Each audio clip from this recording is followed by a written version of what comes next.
This will be a day long remembered. Now I am the master. Welcome to another episode of Legends and Theories. And welcome to my review of the Blackgate set. This is a really nice LEGO Lord of the Rings set from, I believe, 2014. Kept a few of my orcs on the wall, just to make it look a little more populated. And the figures include Aragorn in his Gondor armor, which is really nicely detailed. I'm not going to flip the cape up. For that, it's really, one of those older capes, harder to move. But I want to show you the back printing. And if you take a look at the back side of his head, he has a more normal face. And this figure is a really nice one. And I think the exceptions of the orcs, all the named characters here are exclusives. And next, looking at Gandalf the White. That's a really cool character to have. Really nice details. I don't know if I could even show you the back print on his head because, as I've said repeatedly, this is me being kind of a broken record. It's really hard to do stuff like this with one hand. Okay, I think I got it. There we go. It doesn't really matter what it looks like too much. There's his normal head print. Does he have a backside? I honestly don't know. Yeah, and he has a screaming one. He is a really nice figure, but the thing is, you're not really intended to be taking this off too much. But it was cool to get a Gandalf the White figure before, this line ended. I do hope it comes back, but that's not really something to talk about right now. We have the Mouth of Sauron, who didn't even appear in the movies. At least, the normal versions. Everyone watches the special editions if you could get them. I will say it's cheaper to get a digital copy of them.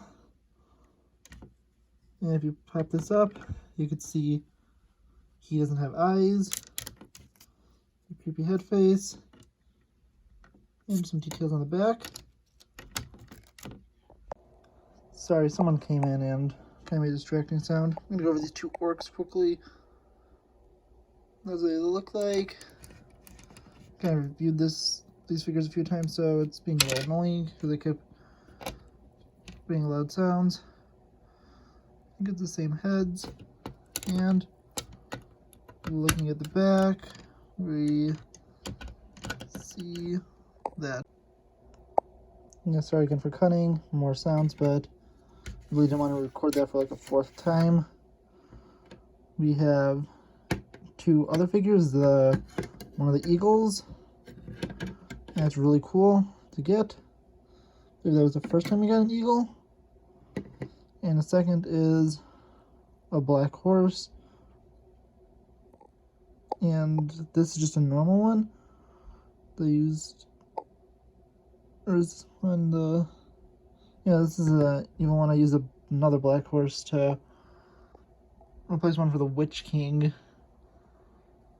But that's kind of different. So this is a Mordor horse. Did it come with it? Sorry, I was thinking of something else. I do have the Witch King figure from like a Hobbit set, but since he doesn't have a horse, I just use a black Lego horse. Thinking of that right now. You'll see that in my review of this set. But this is supposed to be for the Mouth of Sauron to ride. And finally, let's take a look at the Blackgate, which I have Azog the Defiler and two Mordor orcs on. And with this, you can first see it's a pretty detailed set. I really like this set. It's one of my favorites. This is meant to add on to another Blackgate set if you get it, but I think you just really need another one of these towers to make it look accurate.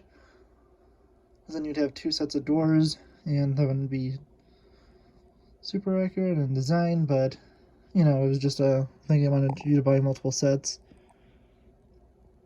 And looking at it, you can flip this up.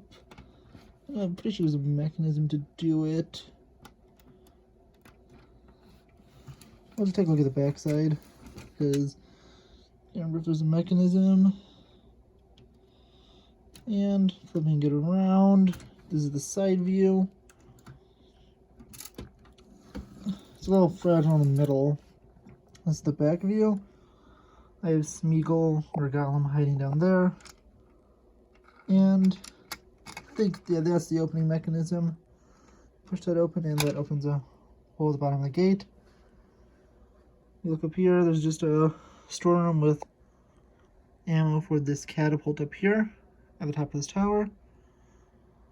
Back here I have two Mordor orcs standing here with a locked gate, which is nice. You could have that there, but you could also open it. Which you just simply flip this up, and you can open the black gate. I'm going to close that quickly and turn it around so you can see what this all looks like from the front. And turning this around again, you can see the side here. There's a spear poking out as an extra weapon.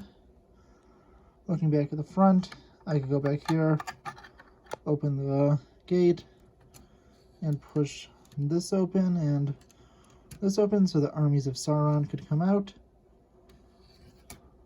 Let's close that. And finally I could, push this open, revealing Gollum hiding down there. He doesn't really come in the set, but I just think since I have the figure, it's cool. And I think overall this looks really cool. There's a lot of removable parts. You can remove this part here. It's attached with pins, and I think connect them either way. There's this, which is meant for the other side. You can pull these out and kind of switch them around.